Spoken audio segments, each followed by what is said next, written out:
Bonjour à tous, bienvenue dans ce nouveau tuto PrestaShop. Aujourd'hui, je vais vous présenter comment importer vos clients sur le site. Vous allez voir comment importer vos clients et également les adresses de vos clients. En fait, ça se fait par deux fichiers distincts, donc on va bien regarder les deux, voir comment bien les remplir. Avant de débuter ce tuto, moi je vous conseille d'aller voir la vidéo d'introduction aux imports. Ça va vous permettre de bien comprendre les différents paramètres et de voir comment les configurer. Alors, c'est au niveau des paramètres avancés et de l'onglet Importer. Vous avez ici les différentes données que vous voulez importer. Donc, on va voir pour les clients et ensuite, on verra pour les adresses. Pour les clients, vous avez ici les différents champs qui vont pouvoir être importés. Quand il y a la petite astérix ici, c'est que le champ est obligatoire, donc vous allez être obligé de renseigner la donnée. Une fois que votre fichier est bien renseigné, vous pouvez l'uploader ici. Là, vous avez un historique des derniers fichiers uploadés. En dessous, vous avez les différents fichiers exemples. Donc, cette fois, on va se baser sur le fichier des clients et le fichier des adresses.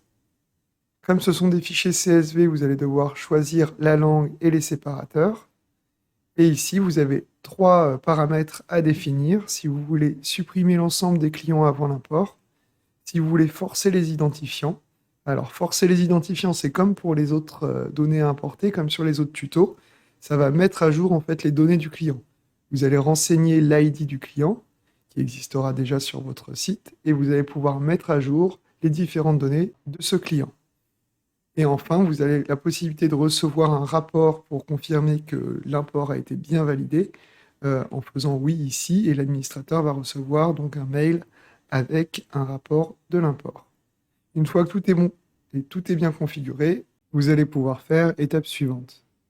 Avant cela, on se retrouve du coup sur le fichier exemple d'import des clients.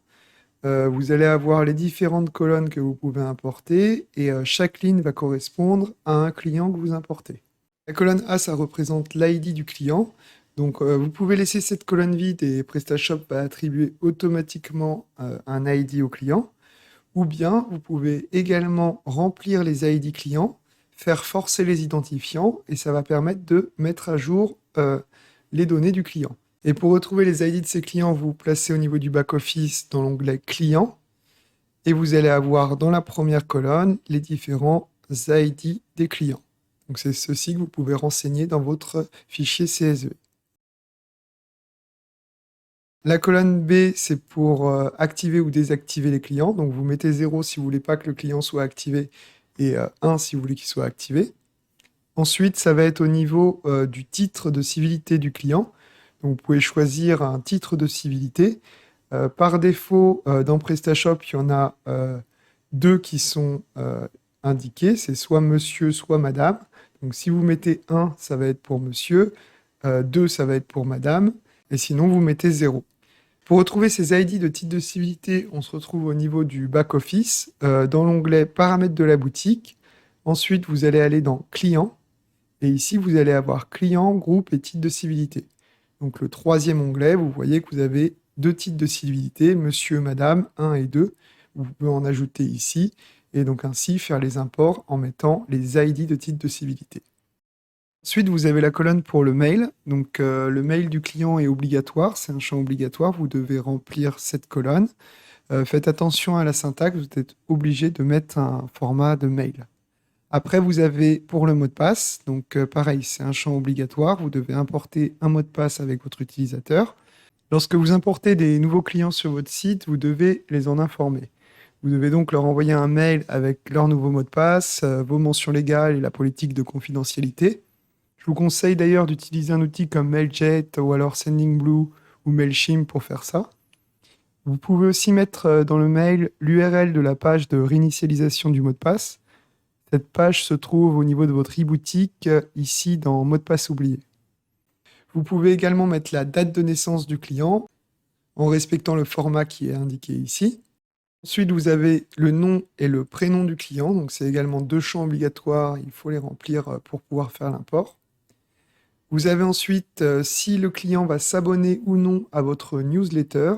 Donc en mettant 0, ça va décider qu'il n'est pas abonné à la newsletter et en mettant 1, il va être abonné à la newsletter. Ensuite, on a la colonne pour les offres partenaires. Alors ici, soit vous mettez 1 pour dire que le client accepte de recevoir des informations commerciales de vos partenaires, soit vous mettez 0. Je vous renvoie d'ailleurs au tuto de gestion de vos clients pour bien comprendre ces différents champs. Ensuite, vous avez la colonne pour la date d'enregistrement du client. Pareil, il faut bien respecter le format de la date. Ensuite, vous avez la colonne pour les groupes clients.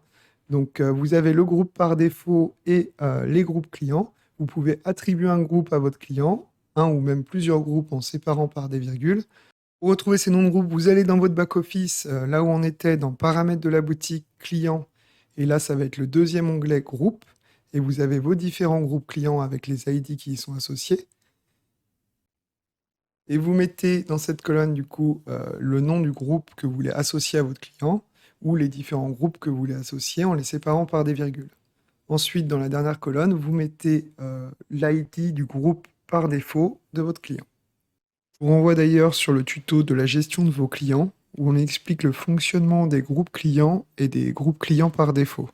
Donc voilà, une fois que vous avez rempli votre fichier correctement, vous pouvez revenir sur le back-office, choisir du coup client ici, télécharger votre fichier, vous paramétrez comme il faut les données et vous faites étape suivante. Et vous arrivez sur la dernière étape avant l'import de vos clients. Donc ici, vous allez devoir bien faire matcher vos données avec l'intitulé de vos colonnes. Donc ici, c'était un fichier exemple, donc on a les bons intitulés, mais faites attention à bien respecter les intitulés. Si vous voulez ne pas prendre en compte une colonne, vous pouvez également faire ignorer cette colonne. Quand tout est OK, vous faites importer et vos clients vont s'importer.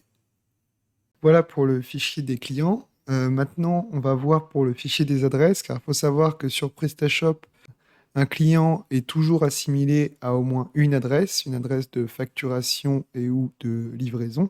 Donc ça se fait sur un fichier distinct et ça sera le fichier adresse. Vous allez voir ici, il y a les différents champs adresse.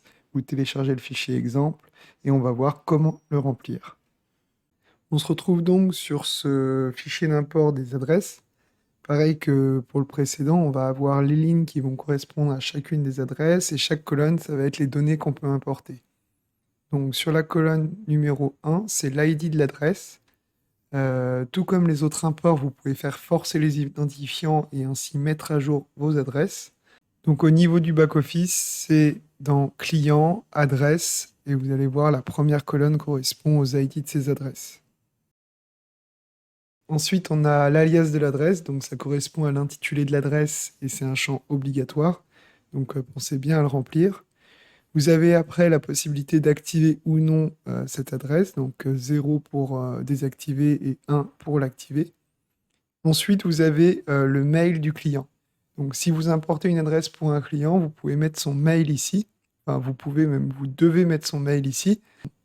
Vous pouvez également mettre plusieurs fois le même mail, car un client peut avoir plusieurs adresses. Il est aussi possible de laisser ce champ vide, mais dans ce cas-là, il faudra remplir les colonnes suivantes. Donc vous pouvez décider de ne pas mettre le mail et à ce moment-là, vous mettez l'ID du client. Et vous pouvez également décider d'importer des adresses pour les marques ou pour les fournisseurs. Et dans ce cas-là, pas la peine de mettre le mail, vous mettez la marque ou vous mettez votre fournisseur. Attention cependant, si vous ne mettez pas d'adresse et pas d'ID de client, eh bien, l'import ne va pas pouvoir se faire. Au niveau de ces marques et de ces fournisseurs, on les retrouve au niveau du catalogue. On va aller dans marques et fournisseurs et vous allez voir que vous avez plusieurs marques et plusieurs fournisseurs auxquels vous pouvez attribuer du coup des adresses. Il est important de noter du coup qu'il faut d'abord importer ou en tout cas avoir des mails existants pour les clients avant de faire son import d'adresse. Ensuite, on a l'adresse en soi, donc l'entreprise, si vous avez un champ entreprise à remplir pour votre adresse, le nom et le prénom, qui sont des champs obligatoires.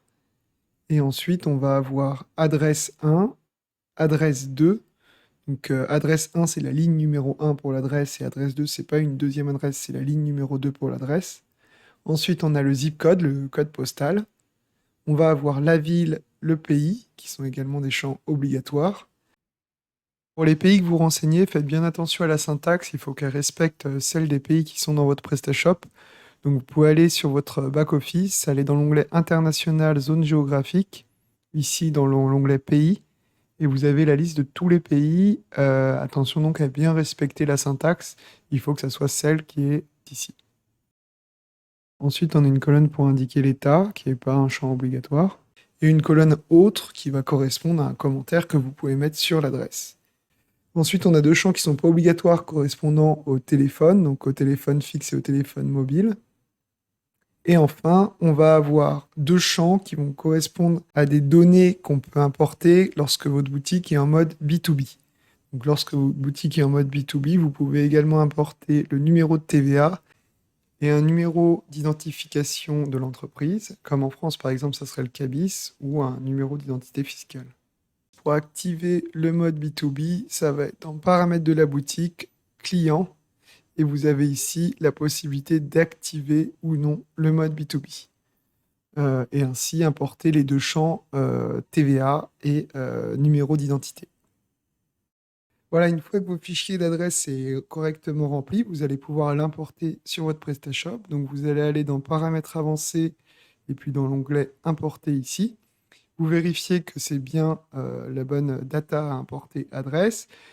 Vous téléchargez votre fichier, vous paramétrez si c'est un fichier CSV, les séparateurs et la langue. Ensuite, vous mettez les différents paramètres pour forcer les identifiants, pour supprimer l'ensemble des adresses, pour recevoir une notification par mail. Et vous faites ensuite étape suivante. Ici, vous avez bien vos différentes colonnes à laquelle il faut attribuer les bons intitulés.